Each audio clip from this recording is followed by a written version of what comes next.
So today I'm going to be answering some of your latest FPL questions for the upcoming season. If there's any I don't answer, please put them in the comments and I'll do my best to answer them all.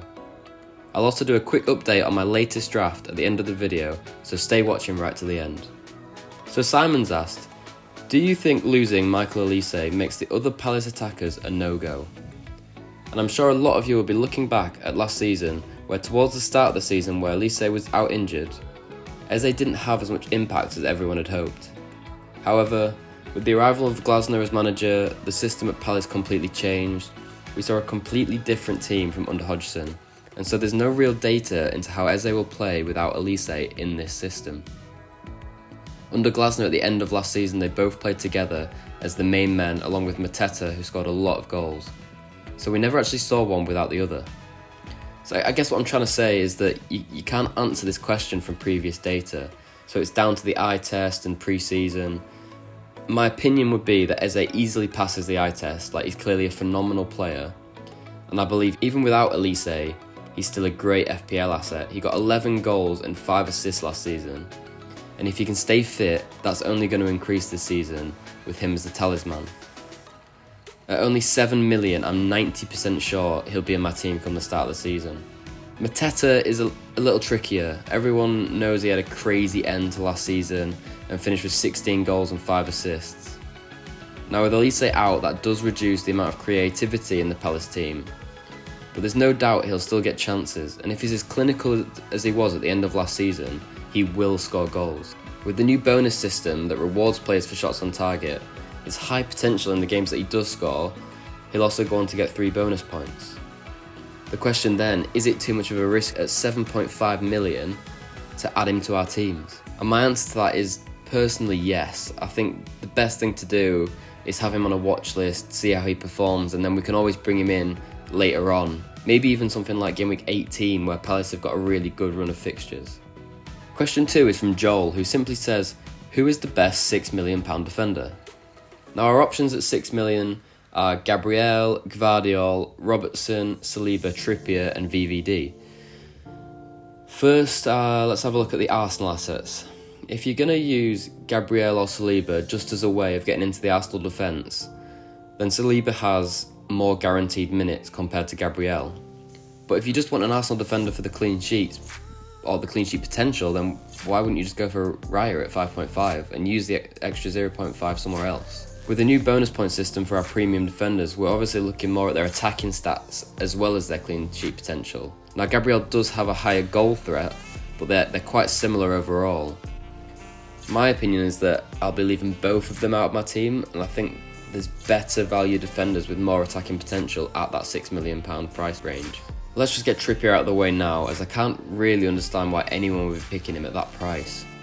Not only has he not been in good form recently, he was also away with England at the Euros, and so I'd imagine he's still on holiday. He didn't even have a good tournament with England, even though he's playing at left back. And although I expect Newcastle's defence to be slightly tighter than last season, there's no guarantee of that, and so at a price tag of 6 million, I wouldn't be touching him. And I'd be looking at some of the 4.5 million players as a way into that Newcastle defence. Next, let's have a look at the Liverpool assets, being Virgil van Dijk and Robertson. And I actually quite like both of these, specifically Robertson. The only thing that would make me cautious to pick them is the same reason I'm not breaking my team to fit Trent in. We're yet to see how Liverpool are going to play under Slot. And I know it's very early in pre-season, but I did see somewhere that they lost 1-0 to Preston North End behind closed doors. We already know how dangerous Van Dijk can be from set pieces, but I do really like Robertson for his attacking numbers. His stats aren't actually that far off Trent's. He consistently gets between 0.2 and 0.3 expected goal involvements per 90, which is not bad for a defender at all. And he also should be on some of the set pieces for Liverpool. So if I was going to get any Liverpool defender in my team, it would most likely be Robertson. But with the uncertainty around Liverpool under Slot, I'm currently just putting them on my watch list. If you're willing to take the risk that Liverpool are going to start the season off well with the good run of fixtures that they have, then for me, Robertson is the pick. The final £6 million defender is Gvardiol, who is definitely my pick of the lot. He regularly gets into positions on the left wing, and as we saw towards the end of last season, he isn't afraid to shoot. He got 4 goals and 2 assists from game week 30 onwards, and also got 5 clean sheets in that time too. In the last 10 game weeks, 11 of his 14 shots were inside the area, showing an improvement in the close range threat on goal, at an average of 77.7 minutes per shot.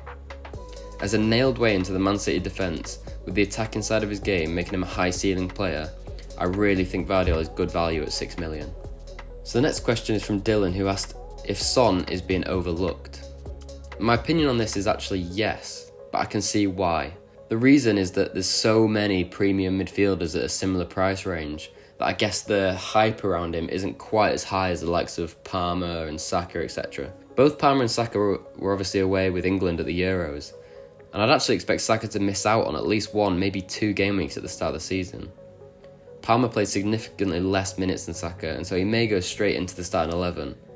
And everyone will be expecting him to carry on at the same level he did last season, as the player with the most double-figure hauls. And he may well do so, but 9 of his 22 goals were from penalties, and he might not get that amount of penalties again. What I'm trying to say is that with the biggest price rise ever in FPL from one season to another, can he live up to that 10.5 million price tag? That being said, Son seems to have gone under the radar. He scored 17 goals and got 10 assists last season, accumulating 213 points. And I expect him to continue with that consistency this season. So at only 8.8% ownership in FPL this season, he's actually a really nice differential right now. I expect that may increase before game week 1 deadline, but I actually think he's a really nice pick and is a nailed way into the Tottenham attack and on penalties. The next question is, do you think it's worth being more patient or cautious with assets from teams who have appointed new managers, mainly Liverpool and Chelsea? I've already slightly covered some of this in an earlier question with the Liverpool defenders, but my simple answer to this is yes. But it also depends on how you play FPL. So for the data-driven managers, there is no data for how these teams will play under their new managers.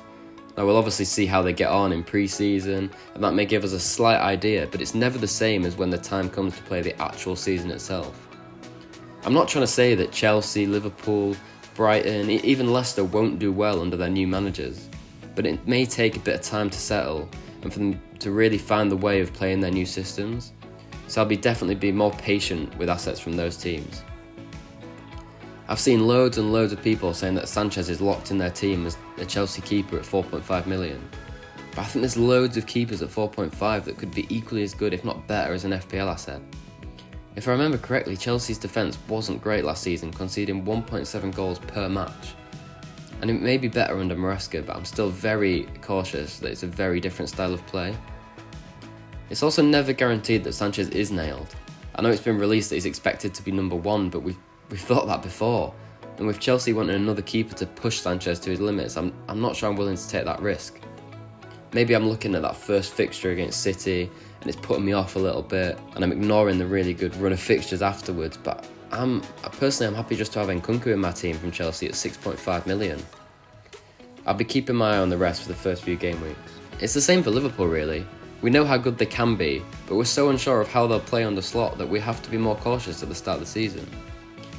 If it turns out that they absolutely smash pre-season and are looking really good, then that may persuade more of us to put these assets in our team, but we're yet to see that, which is a shame as they've got the best run of fixtures out of any team at the start of the season. Maybe it's worth getting one asset from Liverpool from the start, and again just keeping a watch list of the others. I don't think I really need to speak about Leicester much. If you're going to have any Leicester assets, it'll probably be Faiz at 4 million or Winks at 4.5, and they'll sit second or third on your bench every week.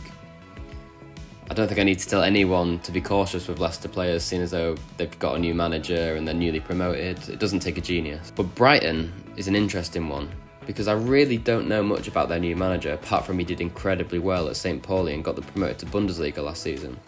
In terms of the Brighton assets we'd be looking at, it's very different from the likes of Chelsea and Liverpool, because the Brighton assets are a lot cheaper and are essentially budget enablers. So I know everyone had João Pedro in the teams when the game first released. We've now seen that he hasn't travelled with the Brighton squad on their pre-season tour, so we'll have to see what that means come the start of the season.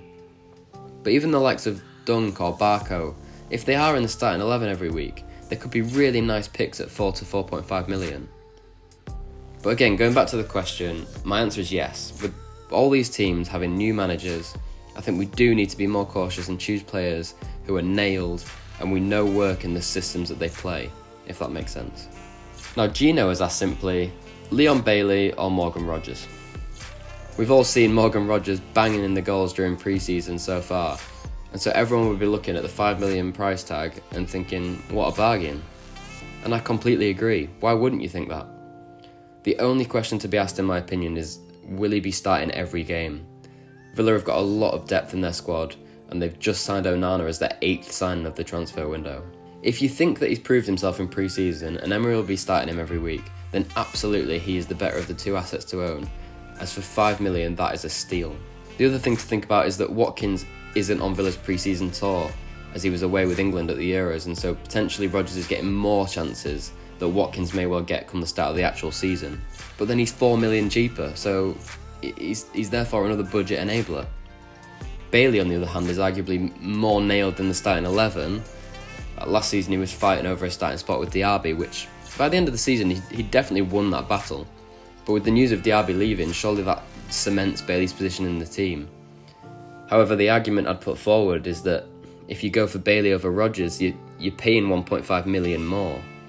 Is he really good enough to warrant an extra 1.5 million compared to Rodgers? In my opinion, no.